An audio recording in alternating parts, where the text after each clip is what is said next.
Okay, so I have actually, Tim has a favorite Facebook creator named Nathan Pyle. And Nathan does really fun illustrations, a lot of aliens and stuff. Okay. And so the other day I saw a post of his. It's like a map of the U.S. overlaid with some of his characters. And Merlin, if you would pull that on screen. So it says...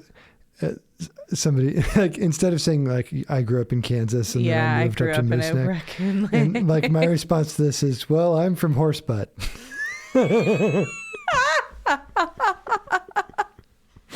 Yep, that's about it. I mean, yeah.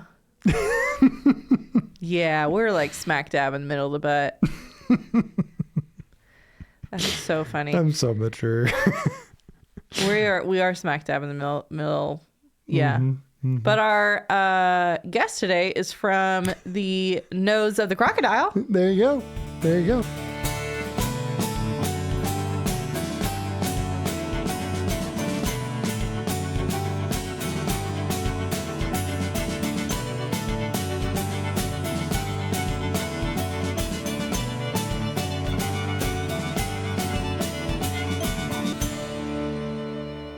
Welcome to Ask a Kansan, a podcast amplifying, uncovering, and connecting Kansas.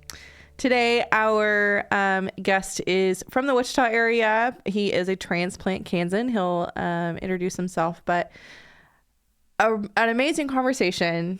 After talking with him a little bit after the podcast, he was telling us that he was nervous, but I couldn't tell when he sat down. Yeah. I am super grateful that he came on, but he is Abel Frederic. Abel is the Vice President of Community Impact at the United Way of the Plains, which is based in Wichita. We met Abel through Leadership Kansas. He came to Salina and we were able to interview him just a little bit, and that really stuck with me. So without any further ado, here's Abel. Hello. Hello, welcome. How's it going? Good afternoon. I'm Sydney. We haven't officially met, but I'm Sydney. Yeah. Nice to meet you. Thanks for making the drive. Thank you so much for having me. And thank you for the beverage. Yeah, no problem. So you'll move this in front of you, kind of like a fist away, and you can lower it or however you want. Okay. There we go. Yeah, let's lower it because I am a little guy. We all seem little when we're sitting next to Gus because Gus is very tall. I apologize. So. Okay. You guys match incredibly well, I have to say. We did. We planned it. Yes. Plan us over email. We did. Yeah, but as usual, I'm out. So for our audience, can you introduce yourself for us? Hi, my name is Abel Frederic. I'm the Vice President of Community Impact at United Way of the Plains based in Wichita, Kansas. I feel like you've said that a number of times. Got a lot of practice. So give us a little bit about your personal background. Are you originally from Kansas? I'm a transplant. So I got to Kansas in 2002, and I'm laughing because my first experience with Kansas was actually in this area. Got to Kansas in 2002, young 18-year-old kid. Received a scholarship to play football at Bethany College in Lindsborg, Kansas. Wow. And so I spent a lot of time in Salina because Salina had a movie theater and a mall and things to do. Originally from Fort Lauderdale, South Florida area. I have family in Miami, Fort Lauderdale, and throughout the United States now, but mainly based in South Florida. Transferred from Bethany to Ottawa University in Ottawa, Kansas, after 2 years at Bethany and completed my education there and my athletic career there. And then was able to attend law school in Charlotte, North Carolina at the Charlotte School of Law. Wow. Graduated in 2012. And that same year I moved back to Kansas to accept a job with what was then United Way of Greater Topeka and is now United Way of the Kaw Valley. Okay. And so I was in an entry-level role there.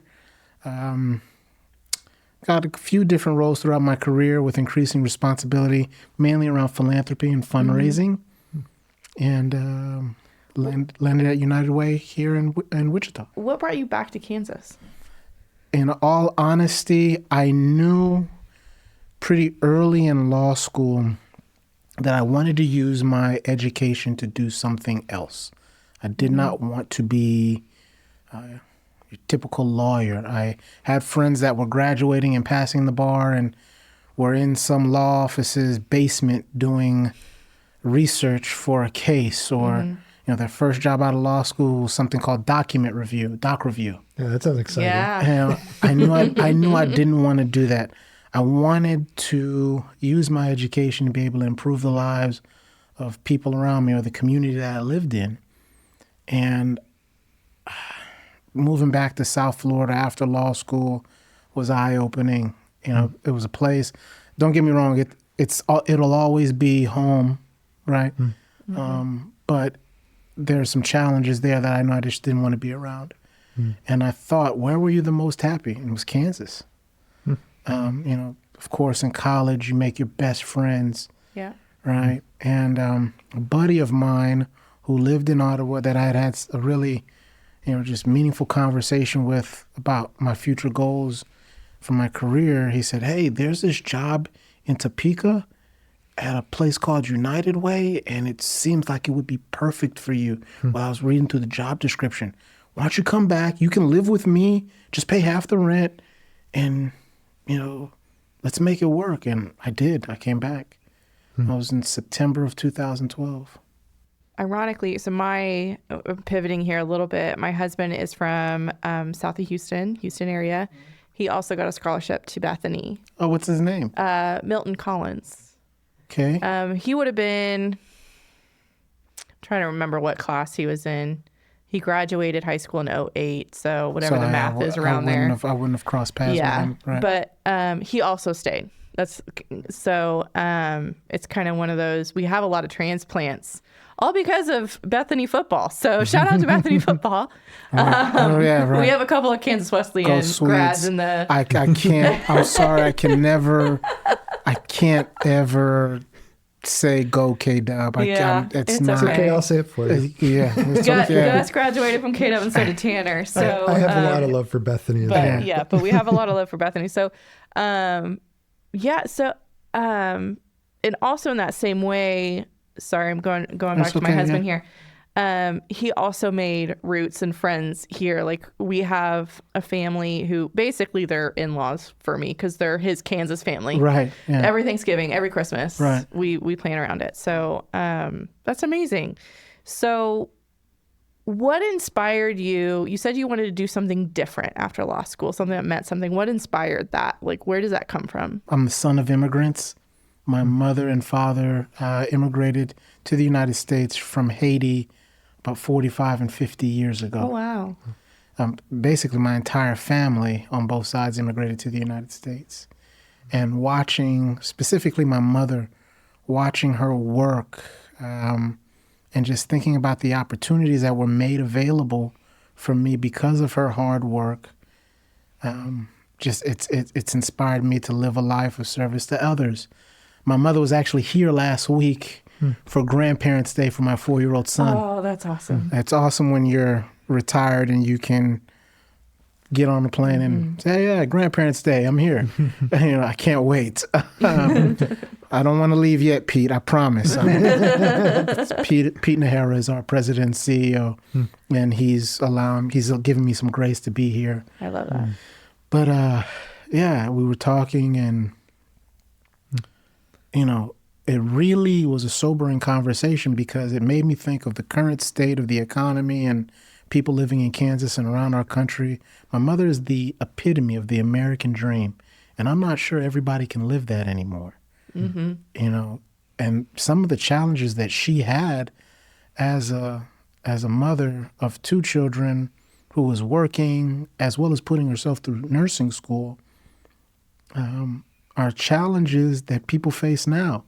I had a first grade teacher, Miss Clayton. She would keep me after class just so that my mom had time to come pick me up before she had to drop me off and then head off the night class for nursing school. She would keep me. Nowadays, that's unheard of. Yeah, DCF would have taken me away from my mom because of neglect, right? But, my family really is the epitome of the American dream. And no matter all the challenges that we face here in our country, I can't say anything bad about America because, here we are, 50 years after my mother's arrival, a woman who came to this country with $20 in her pocket, no concept of the English language, and a dream that terrified her. And she looked at me last week and she said, "I'm so proud of you. You've done everything I've wanted you to do." It doesn't get better than that. I can't, she came here, she worked hard, and she gave us every opportunity to be successful. And my sister and I, fortunately, we've fallen and bumped our heads a few times, right? But we have been, I guess, my mother's definition of success. And so, yeah, watching her work hard, the opportunities made available to me by a Miss Clayton, and that has inspired me to be in service to others. So many people just need a chance. We need somebody to advocate for them. And so I said, how can I use my ability to think, my skills in relationship management? How can I use this education and these gifts that I've been given to do something different as opposed to doing doc review? No shade to any of the lawyers, or that's how you learn. Yes, I like to think there's a guy in a basement who just smirked a little bit. Right. And no shade to any of the recent law grads that have had to do doc review for income after law school while they're studying for the bar. I just knew I didn't want to do that. So, yeah. Could you describe what your role is within? Yeah. Yes, I can. And so, as Vice President of Community Impact, I wear two hats. I oversee our strategic grant-making process in which we grant monies to nonprofits to do work around healthy communities, youth opportunity, and financial security in our South Central Kansas coverage area. And then I also oversee all of the direct services that our United Way provides to our service area and different parts of the state at no cost to the client. I oversee both of those arms of United Way. And in that, there's a lot of relationship management, working with our city government, our county government, working with other nonprofit leaders on how to get to yes for the betterment of people in Sedgwick County, Cowley County, Pratt. Our work extends across the state. We partner with other United Ways. So the Salina Area United Way is, I'm sure, kicking off their workplace campaign, their giving campaign, as we are. And I encourage anyone in this area to please get on board and support your local United Way. I heard this quote from a longtime donor to our United Way. His name is Fred Berry. And he said, no one wants to live in a community where there's not a strong United Way, right? As we strengthen our United Ways, it makes our nonprofit ecosystem strong. And in truth, our nonprofit ecosystem has become the social safety net for so many families here in our communities. And we're at a point in our country's history where, there's so many families who are struggling.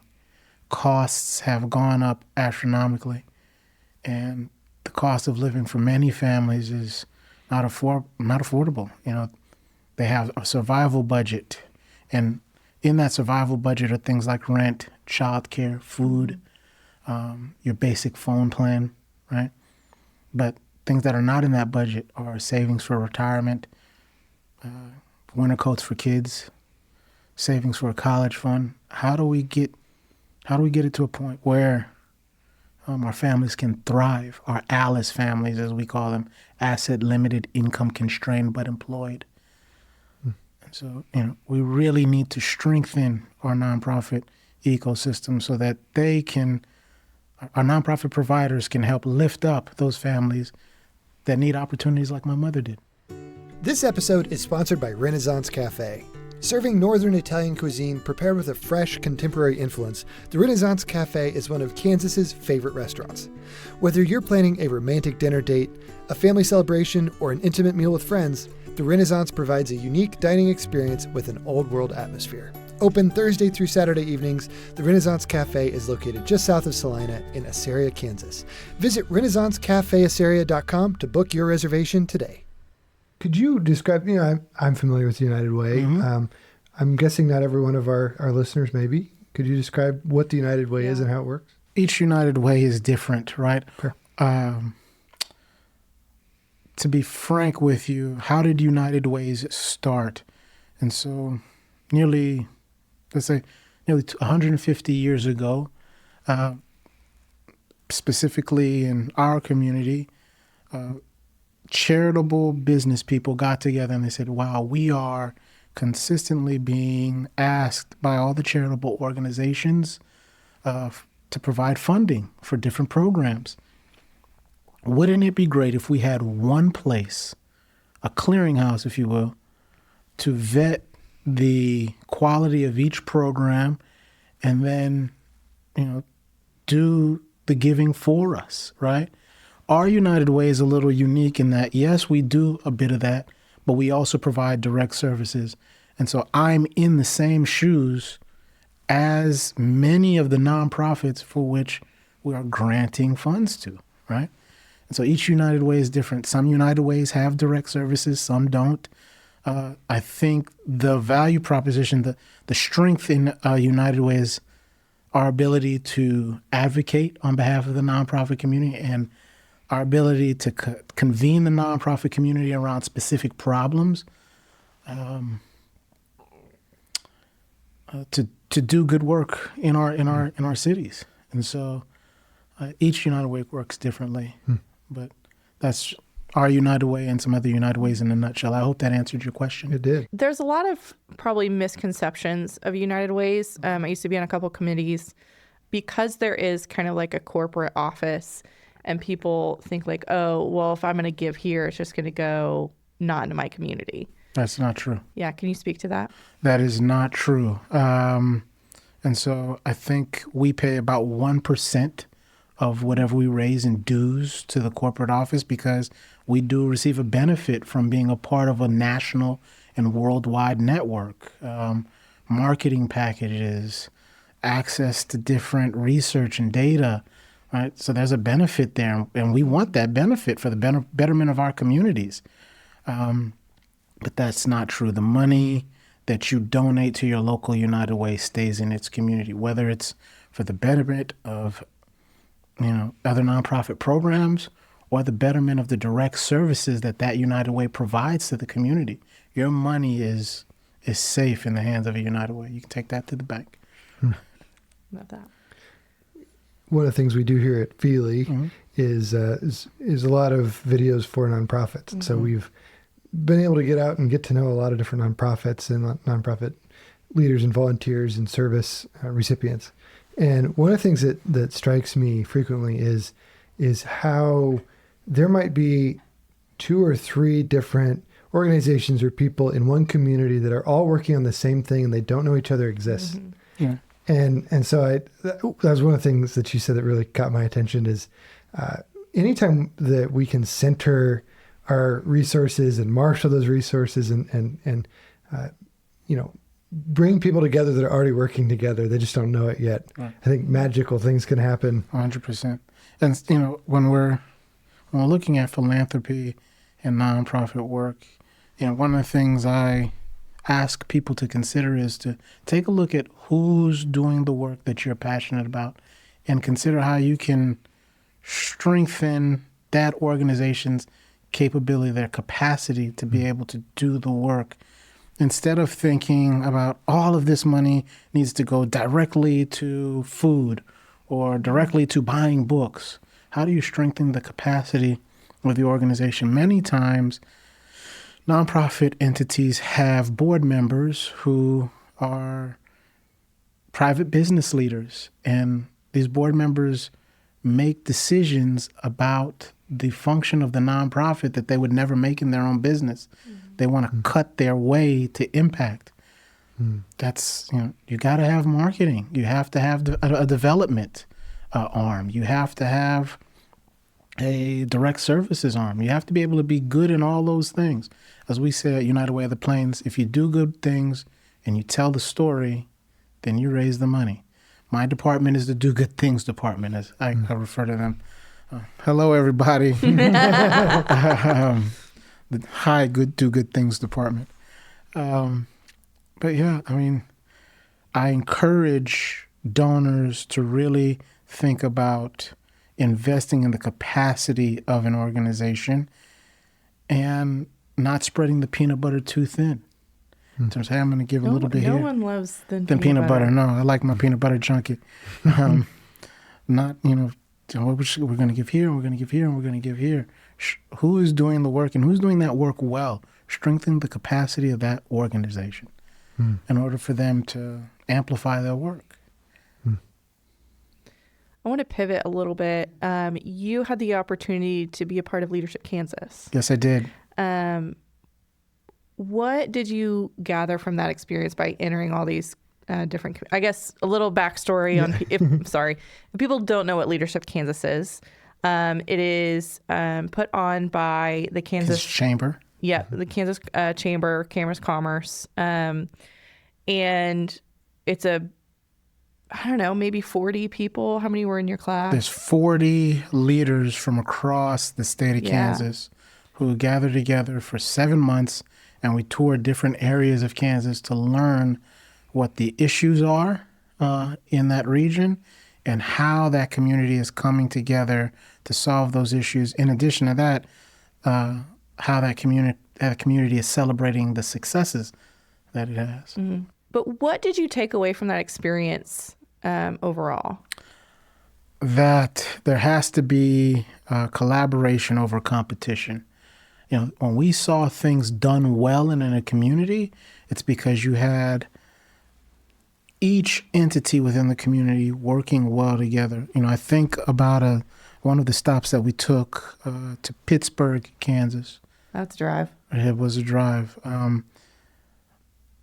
But they were very transparent in letting us know, hey, there were some ill feelings here and there were some ill feelings here. But hey, just because we didn't necessarily get along didn't mean we couldn't respect each other and work with one another.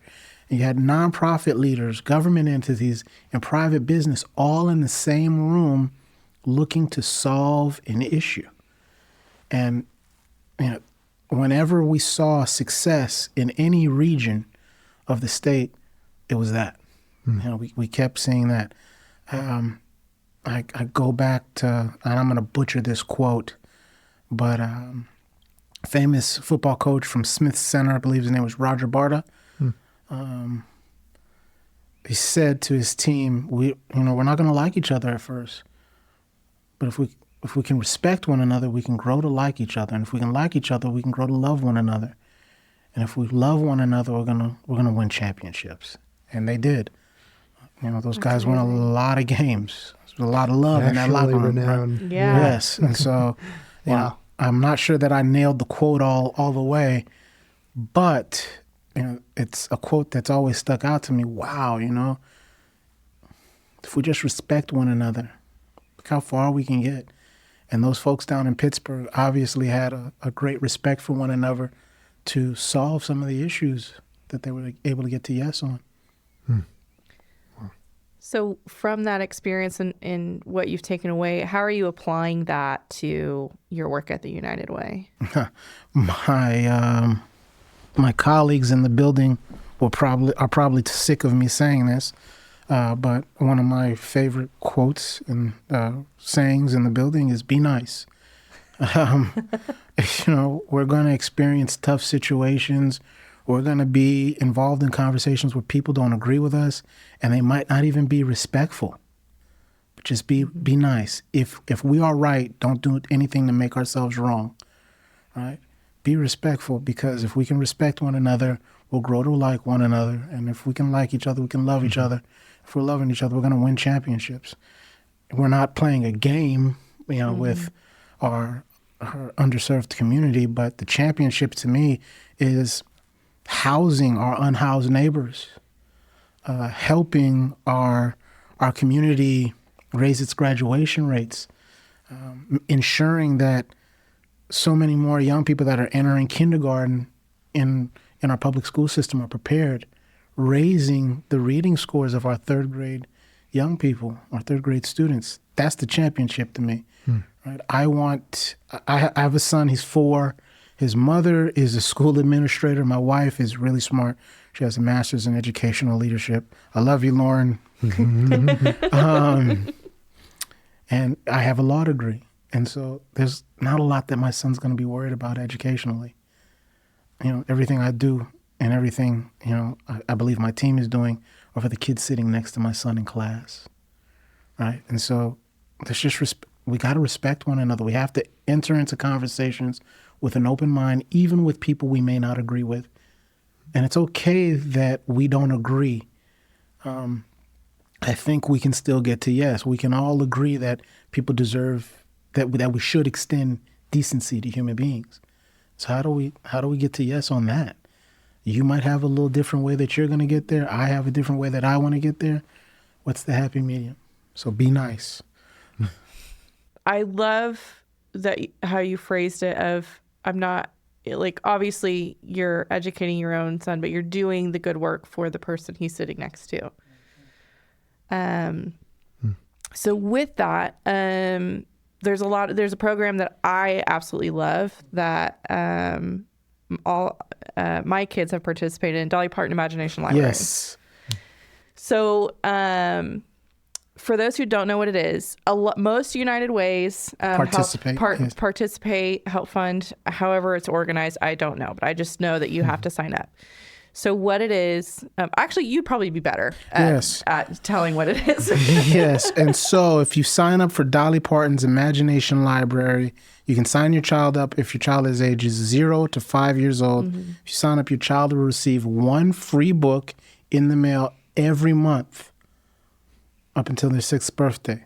And so it's an opportunity to help build the literacy of your child at an early age. I know that when Gabriel receives his book in the mail, he's excited, and that's the book for story time that evening, right? And so we want to encourage parents to sit down and read with their children, read to their children.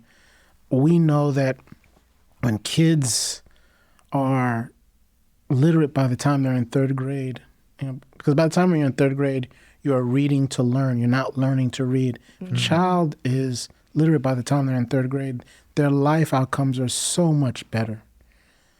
And so, yes, doing it for every child sitting next to Gabriel, and doing it so every child has the opportunity to become the best version of themselves. And I'm a strong believer that literacy helps to do that. And Dolly Parton Imagination Library is one great tool for us to do that, to encourage reading and connection with parent and child. Want to spread your organization's message across Kansas? Consider becoming a sponsor. Ask a Kansan has a unique focus on Kansas and its people. By sponsoring our podcast, your organization can reach people from Canarado to Kansas City, Wichita to Washington, and all the great places in between. We have a variety of sponsorship packages available to fit your budget and needs. For more information, visit askakansan.com/sponsorships or call us at 785-571-9507. The other part that's amazing about this program that I've noticed is that they're books that I probably normally wouldn't have picked out of the library for Madeline, or maybe Madeline wouldn't normally pick out. But it also touches on subjects that they may be experiencing because they are age appropriate as they go on. So, like, for instance, there's one book that we have about just going to the dentist. I might need to read that one. Yeah. And there's another one about, going to the doctor for a checkup. There's another one about, I think their very last book they get is about entering into kindergarten. Oh, yeah. And so they are age appropriate, and they are, and they touch on multiple cultures too. Yes. That you wouldn't normally probably get. What others? We just got one, and they're really creative. Sorry. I'm going on a tangent because I absolutely love this. Yes. This is your podcast. So we got a book the other day, and I could not figure out how to read it. And it's because it had 2 stories in it. And the middle page combined the stories. Oh, that's cool. So you turned it around, read the first story, ended on the same page, same ending. And then you turned it around, read the second part of the story, ended on the same page. So books that I didn't know that they did things like that. They also come in English and Spanish. So one page will be English and the other page will be Spanish. So poor Madeline has to handle my very poor Spanish because it's, I don't know, I took a whole year, so I at least know the letters.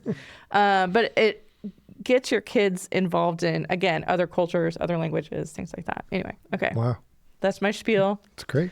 Not only do I love the Sunflower Summer app, but I love the Dolly Parton Imagination Library. And I encourage any parent, if you're expecting, you can get your child signed up before your child even gets here. If your child's already here and you haven't signed up yet, you're hearing about it now, sign up. Yeah. Or if you have a loved one that's expecting, sign that young person up. It's a great way to promote literacy and parent-child connection. I love it. And the book comes with your kid's name on it, so it's mail for them. So it gets them excited about it because then they start learning their name. So, what? Oh, go ahead. I think you were going to ask the same question. What other programs maybe that we don't know about? We also have what's called our Give Items of Value warehouse. We have a partnership with Amazon as well as Walmart where they may have items that they have not been able to sell, right? And these items are brand new, still in the box. They donate them to us. We pick them up we have 2 box trucks that go out to pick them up. We bring them back to our warehouse. We're powered by volunteers as well because our volunteers then break down the boxes and set those items out for us to display on our shelves. And nonprofits are able to come into the warehouse and shop for items that they may need that are germane to their business. And these items are free, right? And so we are helping these nonprofits. This is just one more way we're adding value to our nonprofit ecosystem as a United Way. These nonprofits are able to come shop for free and cut down on their overhead. And so if I'm nonprofit X and I need furniture, I can come shop for office furniture. If I'm a nonprofit that deals with that specializes in early childhood development, I can come get formula. I can come get diapers. I can come get clothing. If I'm a nonprofit that provides safety for children who have been victims of abuse, I can come get Christmas decorations to decorate our area so that children have a Christmas within our safe space. One of my favorite stories, one of our funded partners, Youth Horizons, shout out Robert and Van and Rebecca. Youth Horizons is an organization that specializes in mentorship as well as the development of foster care youth. And so they have several houses in which they have some foster care children, and they put on an art program for their foster care children. And these children needed art supplies. Where do they get those art supplies? Give Warehouse. And these kids, they're very talented, and Youth Horizons was able to then display their art and put on an art show for these kids and in a legit art gallery. And these young people were able to sell their pieces. That's amazing. Right? And so it was really cool for us to be a small part in a young person experiencing, some type of independence or some type of success, something meaningful for themselves. So our Give Items of Value warehouse is one that I always brag on. Another one is our 211 call center. And so we are the state's 211. United Way of the Plains operates 211, and we respond to 98 of the 105 counties in Kansas.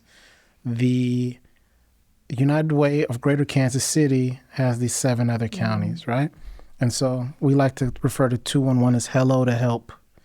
And so if you're anywhere in the state of Kansas and you have a food insecurity, you can call 211 and we will direct you to your nearest food bank, right? Or if you are trying to escape an abusive situation, we will direct you to a safe place. If you're looking for shelter, we will direct you to someone who can help you escape your unhoused situation. And so our 211 operators they're rock stars. Hello, Michelle and team. I love that you can remember everyone's names. That's amazing. When you work with great people, it's easy. And there are people that I've worked with that I no longer work with that I'm just, they've made such an impact on me. I have a team, any definition of successful that someone thinks I am, I credit my team. They do the real work. I provide some guidance, maybe a little bit of strategic leadership, or pretend to. All right, I got this. I promise, guys.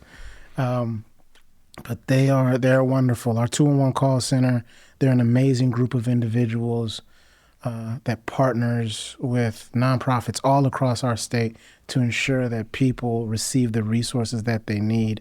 And right now, we're currently in a fantastic partnership with the Stand Together Foundation, where they have partnered with us to provide some technology called the Loop Close Referral System. And so you two call into 211 with a need. We direct you to your need, and then we ask. We say, hey, you can provide us feedback. Were you able to get resourced? Did you receive the help that you looked for? And you can fill out a survey and let us know what needs were met, what needs were not met, what needs you're still struggling with. And now we can use that information to provide feedback to our nonprofit partners to tell them, hey, here's one, how you're performing, and here's some, and we can use that data to say, hey, here are some gaps that we need to close for people here in our community. And so, we're very thankful for that partnership with Stand Together so that we can make sure that people are getting resourced appropriately. Another program that I'm always very excited about is our COC, our Continuum of Care. And so I don't know if you all are familiar with that, but for those of you that aren't, there are about 400 cities around the country that have a COC, right? And so the federal government grants dollars to a community to stand up a COC, a Continuum of Care, in order to address homelessness in that area. United Way of the Plains is the lead agency for Wichita and Sedgwick County's COC.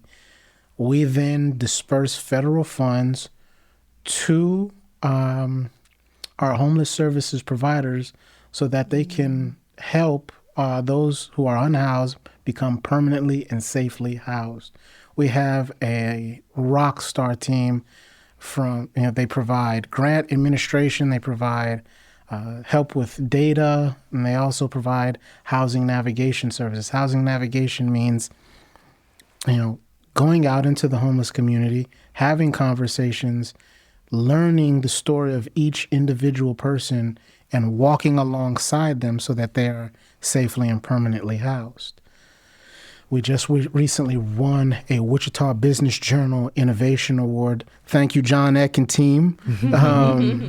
Shout out Wichita Business Journal. Thank y'all. We just recently won an Innovation Award for our work in the homeless services area. And to our navigation team, Donna, Jillian, Tyra, Jen, because they would be so mad if I didn't shout them out. I'm not in the office today, but I'm shouting you out on a podcast. You guys doing great work. And so just yesterday, which is normally on Thursdays, they go out into the homeless community and they build trust amongst our unhoused neighbors. They take down their information, they enter them into our database, our by name list. where we address the needs of individuals who are unhoused by name and by need. And then, when a housing resource comes available, they go back and they get that person and they walk with them through the housing process. And so, I know there's been some conversations recently and in the past about why are people experiencing homelessness? Some people say it's mental health issues. Some people say it's addiction issues. Just in my experience, having worked alongside my team, Matt, Cole, Haley, Shiley, having worked alongside my team, in my experience, I would tell you that, hey, we all know someone who is dealing with a mental health issue or an addiction issue, right? We all know someone who dealt with that issue that was safely and permanently housed. Now imagine dealing with that issue as you're unhoused, and then you're trying to get that person housed. You're telling them, hey, you've got to go to treatment, you've got to do this, you've got to do that, all while dealing with your issue. And on average, you have to navigate 5 to 6 different resources. Now imagine having to navigate those resources when you're not in your proper mental state. So our housing navigators, they walk alongside these unhoused neighbors so that they're able to get safely and permanently housed. And our homeless services community in Wichita and Sedgwick County, they're a wonderful group of people. I've said this before, but in other spaces, homelessness is a tough issue. And those who are in the space very rarely get credit. They're constantly, why isn't this solved yet? What are you doing?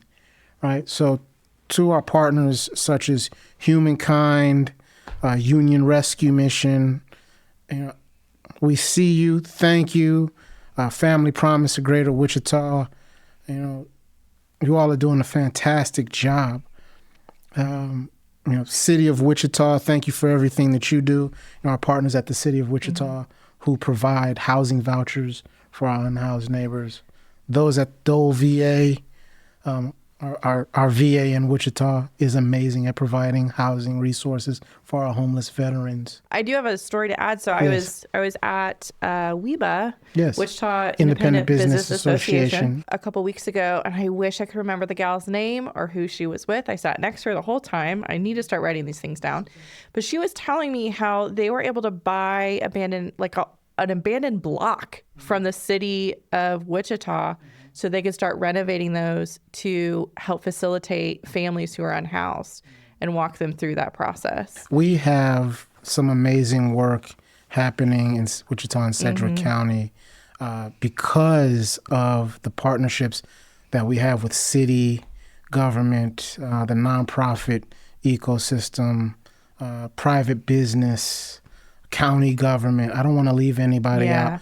We have champions in county government. We have champions in city government, whether it's staff or elected officials who are, really, pushing this issue to the top of everybody's radar. Homelessness is a health problem. And everybody deserves to be safely and permanently housed. And, to our funded partners, to all of our partners who are out here doing the work, and to our community champions that are making this top of mind for everyone in our community and getting us to yes on a solution, thank you. Because, excuse me, I'm sorry. Breakfast hasn't settled yet. You're right. But, like I said, it's a really sensitive issue. For the business owners, they're looking at this like, hey, this is not good. Having someone sleeping in my doorway is driving away my business. And I can understand that. That's their livelihood. And for the person sleeping in the doorway, they don't want to sleep there. I guarantee you that, to anybody that's out there that says people choose to be homeless, I promise you far more individuals would prefer to be safely and permanently housed. As a matter of fact, our homeless services ecosystem in Wichita and Sedgwick County has seen about an 80% success rate in keeping individuals after housing an unhoused neighbor.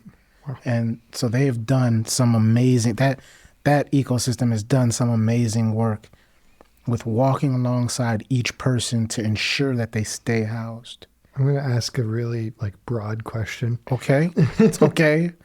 And because I'm a Lord of the Rings dork and I can't help but bring Lord of the Rings up all the time, okay, I'm bringing up a quote from The Hobbit, which is, the world isn't in your books and maps, it's out there. And that quote means a lot to me because I have a tendency to overanalyze things and plan, but not actually take action. Okay. So in the nonprofit space and with the work that you all do, there's obviously some need for planning and for long-term vision. Mm-hmm. But how do you balance kind of that with the need to actually take action, right? It's from everything you said, you guys are doing so much.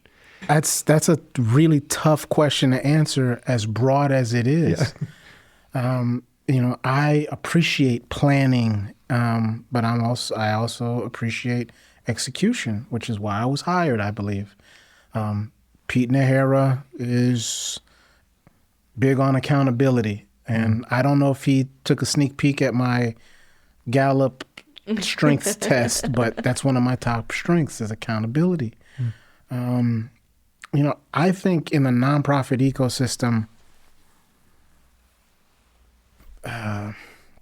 in regard to execution, there has to be maybe more of a sense of urgency when it comes to accountability.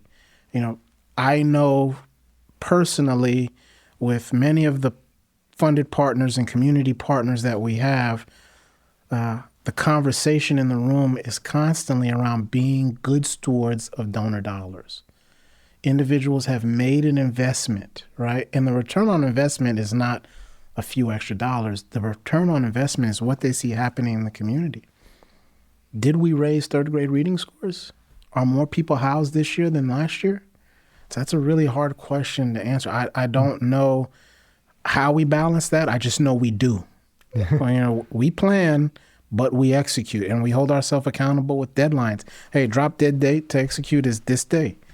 I also think we live in a state where the entrepreneurial spirit is alive and well, right?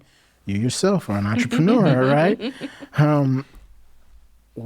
In the nonprofit ecosystem, we have to promote that more because as people change, problems evolve. And so we can't keep coming at old problems with old solutions. We have to keep innovating. And one way that we do that, or we look to inspire that, we have a funding stream called Impact on the Plains. It's our signature event every year. It's next week, September 18th. Tickets are sold out. If you know someone that knows United Way of the Plains, get with them to see if they got a table. It's a show you're not going to want to miss. But we open up a grant application and we ask the nonprofit community, hey, what are you doing that's innovative in the nonprofit space?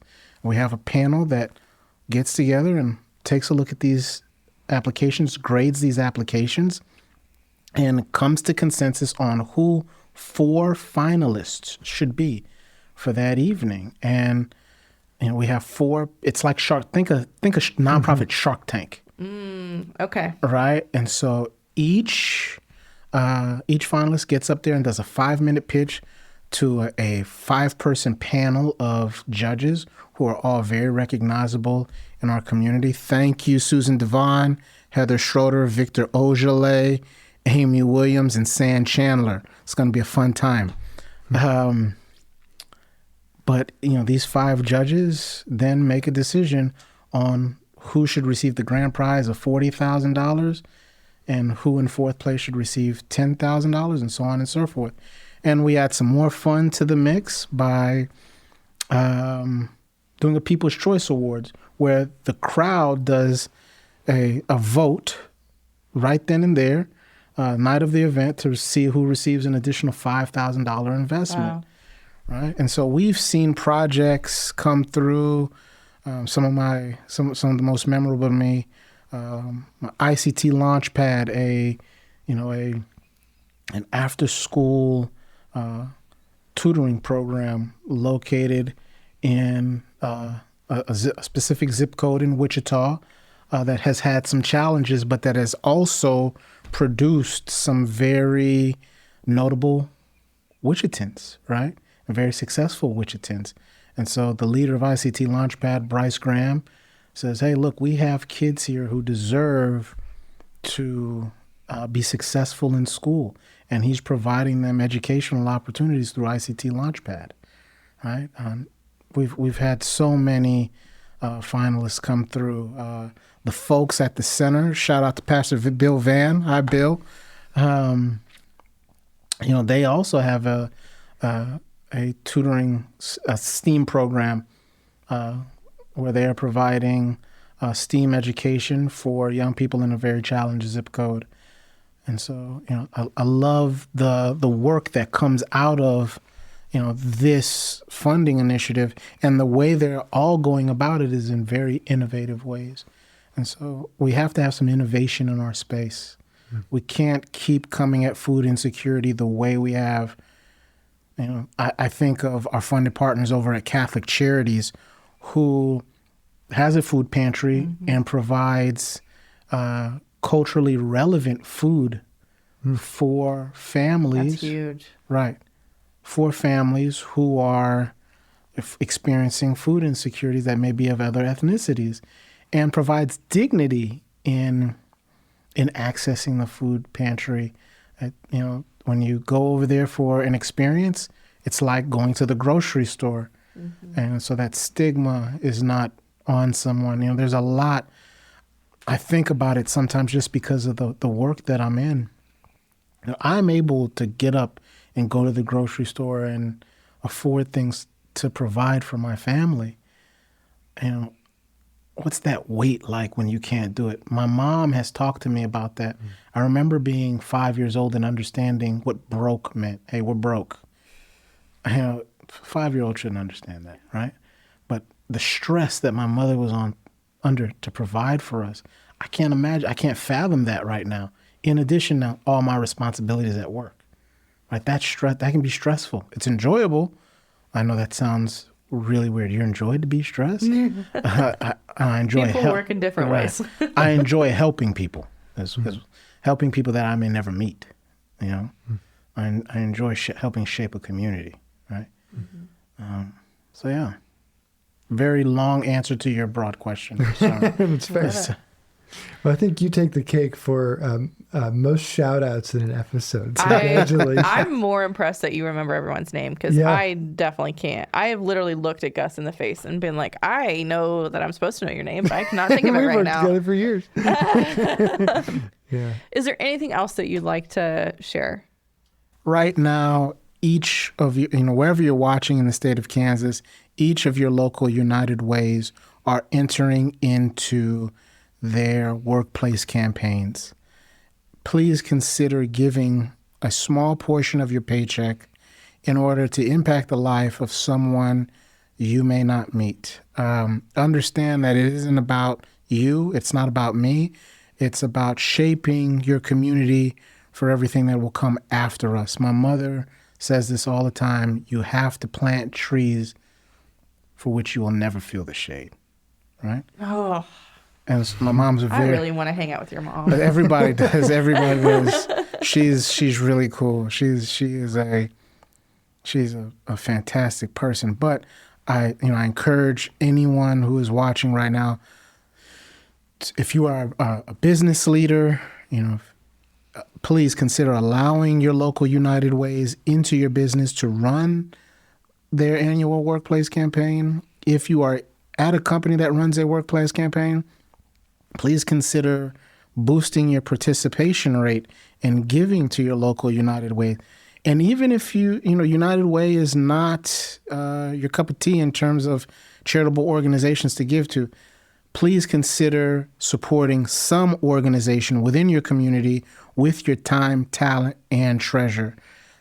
It is crucial right now to how our communities will move forward. Right now, we're in a very stressful time where we are seeing the need grow month on month, families who are honest, hardworking people are accessing charitable organizations for help at record numbers right now. And there's a strain on the nonprofit ecosystem.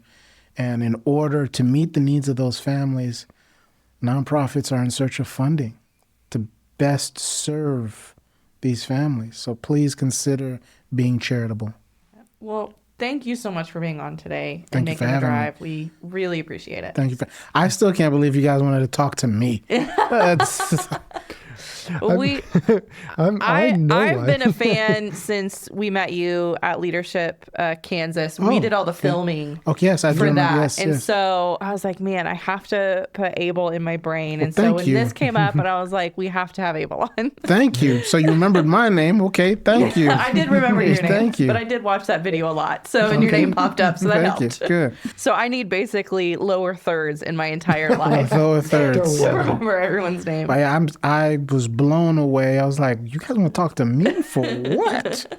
Like, why would you want to speak to me? I was just telling one of your coworkers, I am probably the most uninteresting person in the world.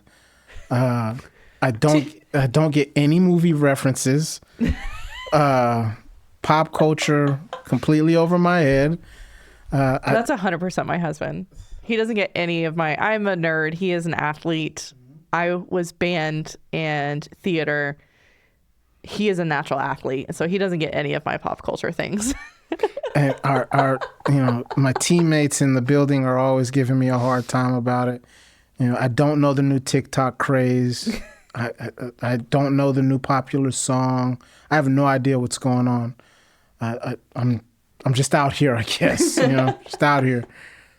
So some of those things make you not more interesting, but definitely, you are interesting. Well, thank you. Yeah. I appreciate the compliment. You hear that, Lauren? Well, thank you so much. Thank you for having me. Ask a Kansan is sponsored by Cohort Digital, your partner in media strategy and advertising placement. From social media, search, and streaming video to billboards, magazines, and broadcast TV, the experts at Cohort can help you navigate the ever-changing advertising landscape. With more than 75 years of combined experience, they'll build a custom media campaign to get your message seen in all the right places by your target audience. Learn more at cohort.digital. So, Cindy, we've used Cohort for several different projects for Feely, and it's been very successful and really pleased with the information. Yep. Alyssa does a great job. Yeah, both Feely and Ask a Kansan, we've used both. Basically, we give them the creative and they really hone in on getting it seen by people. And the best part is you get the results in front of you. Mm-hmm. Like we got an email from Alyssa and her team yesterday, and it was like, hey, this is what's performing. This is what's not performing. These are the changes we suggest. And like, it's really like, they take the work out of the data piece that some people don't really get, and it's great. And I love, there's a lot of organizations in this space doing this kind of work that are just kind of checking a box. But that's not Cohort. They're always bringing their creativity to the task and surprising us in the ways that they find opportunity for our marketing dollars online. Yep. So make sure to go to their website, cohort.digital. There's no .com.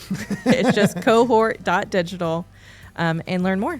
Hope you enjoyed that interview with Abel Frederic. I love that he is so passionate about his work.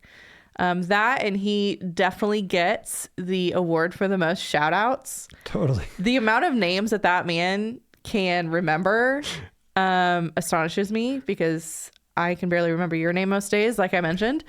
We need a TikTok that's just him giving shout outs. The shout out counter. I love it. How he applies his background and how he was raised to what he does today. I really want to meet his mom and hang out with her just for like half a day. What was your biggest kind of pull away? This is a tangent, but I promise it connects. There's a YouTube creator, two YouTube creators that I follow called Cinema Therapy. And one of them is a movie director and one of them is a therapist. And the therapist is always saying that he has a accountability kink. Like he's really like that. That's what excites him is when people are accountable. Yep. And that was something that you could just tell in his personality that he takes things very seriously, not to a bad degree, just he takes his work very seriously. Yeah. And I think he elevates everyone around him because of it. Very much so. Very much so. I wish I could pull away like all the quotes that he mentioned. We'll have to do that when we rewatch this episode. But again, I say this a lot, but people who are passionate about what they do really speak to me, because that's what people who have so much passion and can exude that on other people, mm-hmm. I just love. And he's just one of those people. Yeah. So we've had a lot of people that I consider selfless on lately. And I simultaneously find it convicting because I know I'm not as selfless as they are, but also, just it's really makes what we do meaningful mm-hmm. when we see what these people are doing. Yeah. So I am introducing a new segment today. I have to start keeping a list of all of our segments. Yeah. There's been a few that I've done that I won't come back to probably, but so I was thinking about what would be a good segment that I feel somewhat knowledgeable about. And so, welcome to Portrait of a Kansas Artist. Okay. And there's a lot of really great artists from Kansas. And this initially is a visual artist, but we may branch out into others in the future, other types of artists. But I think that when we're trying to elevate Kansas and what's happening here, part of that is cultural. Like mm-hmm. we aren't a no-name state where nothing happens. Like beautiful art is made here. Yeah. And so let's talk about it. So the first artist that I'm going to focus on is named Lester Raymer. He lived from 1907 to 1991, and he is closely associated with Lindsberg. He is probably the second best-known artist from Lindsberg, the first being Berger Sanzane, which we may talk about in the future. But Raymer doesn't get quite as much love, so I figured we'd talk about him today. So I have a little slideshow of pictures here that I'll show. Okay. And I want to show you this first one just because I think it's this is an epic picture of an artist too. But this next picture is just, I think it's like an action shot that's really cool. So yeah, go ahead. Doesn't that look like something from like a movie? I don't know. I just love it. I feel like, is this political by any means? So this picture is taken by Jim Turner, a friend from Lindsberg. Thanks, Jim, for letting us use this. He hasn't given us his permission, so I hope he's okay with us using it. Thanks, Jim. Yeah, he took this when he was a student photographer at Bethany College. Okay. And I'm about 90% sure the guy in the double-breasted suit on the right is Lester Raymer.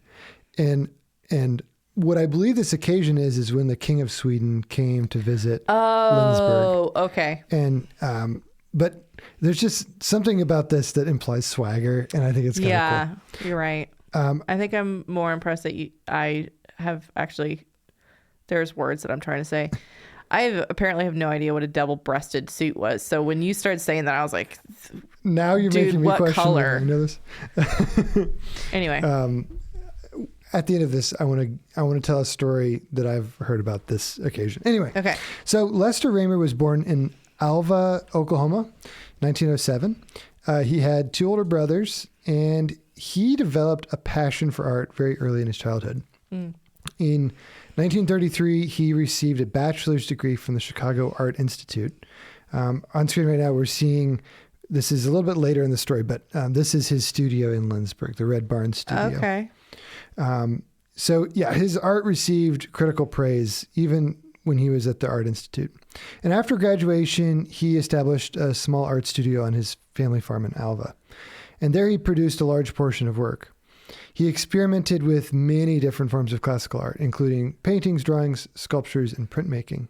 But in 1945, he married Ramona Weedle, and the couple relocated to Lindsberg, Kansas. And that's when they developed and established this studio.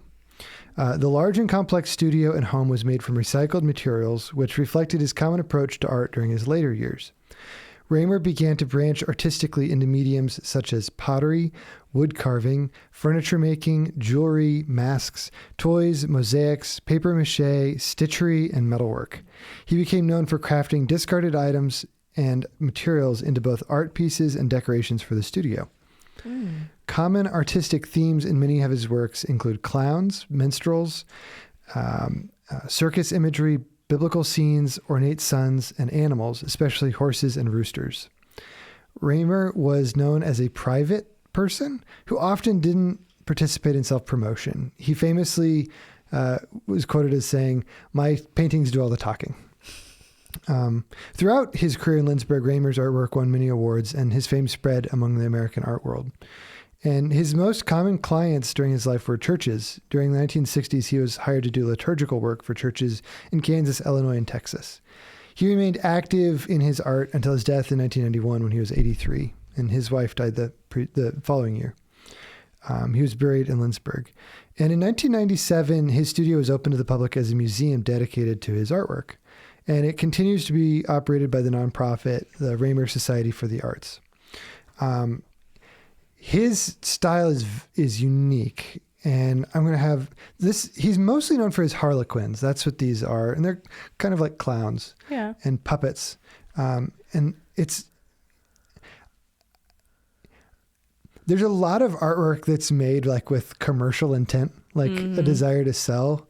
And I think there's some artists like Lester Raymer who just find something they're passionate about and they make it, and it ends up having commercial value in the end. So we'll keep going through these images, Merlin. Here's an example of one of his biblical scenes. Interesting. Very different kind of body composition and stuff. Roosters, like he said, or like I said in the thing. He likes architectural scenes as well. This is St. Luke's Plaza. I can't tell if this is supposed to be Coronado Heights.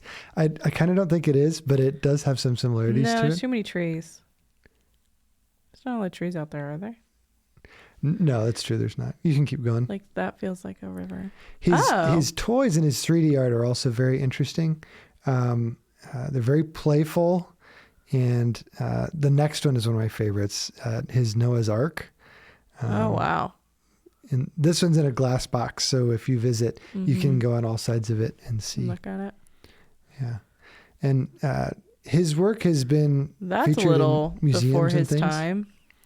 I mean, like, if you think, so I'm thinking of like when he would have been like peaking in artwork. So he was born in what, 1907? And died in 91. And died in 91. So he was really making art between what, 1920-ish to probably all the way up into the 60s, maybe 70s. No, into his 80s. Oh, really? He was still producing. Okay, so into the 90s. So I'm trying to think of like, okay, what was happening in the world during some of these pieces? So like that feels very, I don't know, 80s to me, 90s, but maybe I'm totally wrong. I don't want to speak for you, but I'm not particularly well educated in art history. I'm not either. And there are others that work here that have more of a specialty in that. I think this piece makes me think of something by like Picasso or something with the architectural kind of thing.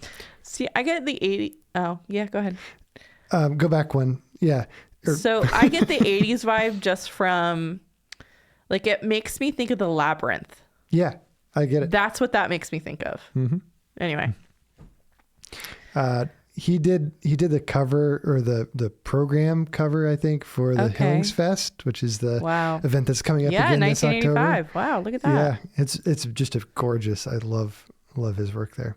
And then so his legacy today, the Red Barn Studio and the Raymer Society, I'd say, besides the space itself that you can go and visit, there's kind of two things that they're known for today. One is their art auctions, which, previous to this, you could find art by local artists, but it was a little hard to like see that community in one place. It was kind of spread out and in auctions and in a few shops, but the art auction has really become a centerpiece of the local art scene. And I guess if we're shouting people out, Bill Pearson is a friend of the podcast and lives very close to us. And Bill Pearson's been involved at Red Barn.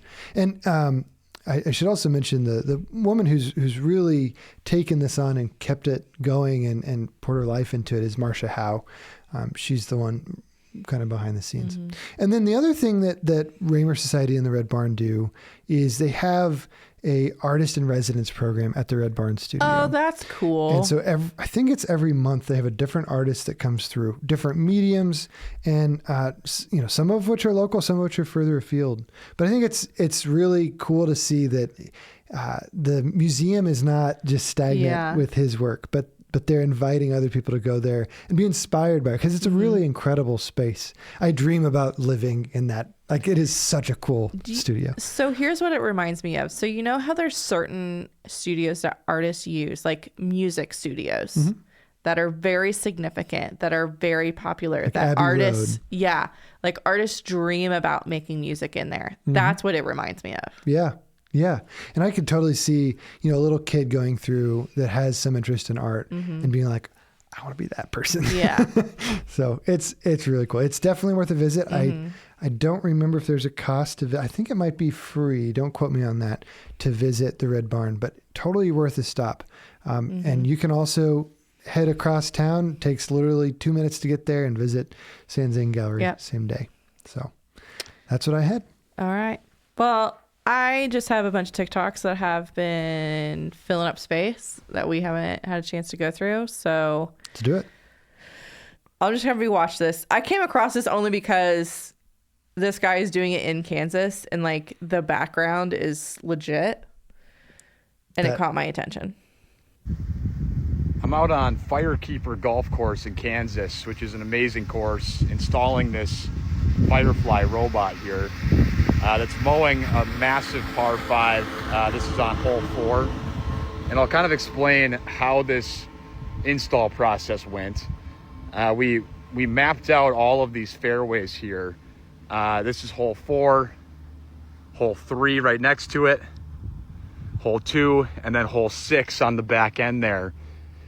And we've actually got it programmed so that the machine will do this big par 5, hole number 4, and then transport itself through these openings to be able to go from hole 4 to hole 3 to hole 2, and then all the way over to hole 6, so that the rest of the team can work while this machine is out there mowing the fairways, and it'll do it automatically, transporting itself from fairway to fairway to fairway. So Firekeeper Golf Course is in Jackson County. Okay, so Eastern Kansas.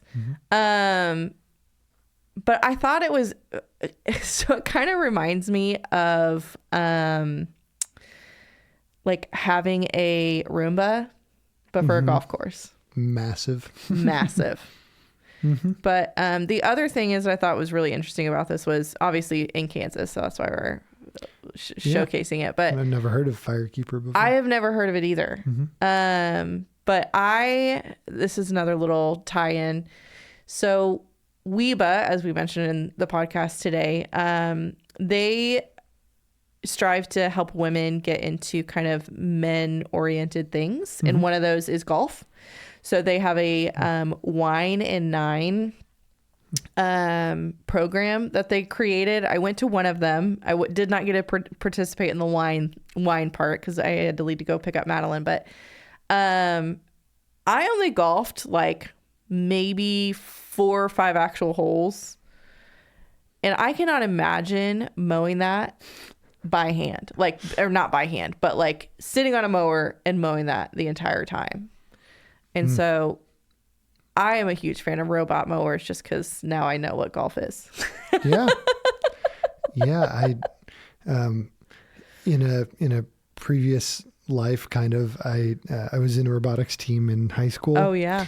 And, after halfway through college, before I switched to business, I was a physics major, and my dad had an ATV, and my dream was to try to roboticize it. Oh, wow. And like, I kind of had a plan, probably wouldn't have worked out, but yeah, it's incredible to see how quickly technology is developing. And, when we were in college, it was like the quadcopters were just coming out. Oh, We didn't even call them drones yet. They were just quadcopters. Quadcopters. So, oh my gosh. Yeah. And it's impressive to see where this technology is showing up. 3 of our staff members here at Feely went through a drone training program at K-State Salina back in January. And there were law enforcement folks that were using drones to search and rescue. There were people using them to spray, chemicals, pesticides, all that sort of stuff. So who's to say? You sometimes think that Kansas is the last place new tech will come, but not always true. Not always. Well, that's all we've got for you today. If you've hung on this long, thank you so much. Please make sure you're sharing a podcast, a episode of Ask a Kansan with somebody. That's what we ask. We are in the process of doing a merch line, so stay tuned for that. If you have ideas, reach out to us, like, share, comment, visit us at askakansan.com for more stories and behind the scenes. What else have I missed? Yeah. I think keep trying to connect Kansas with Kansas. You don't have to do it just through us. I think we're hoping that Kansas can be better connected and that, we're moving forward as a state. As we're amplifying, uncovering, and connecting. Yes. We got it in there twice. Plug. All right. Well, we will see you all next time, and thanks for listening.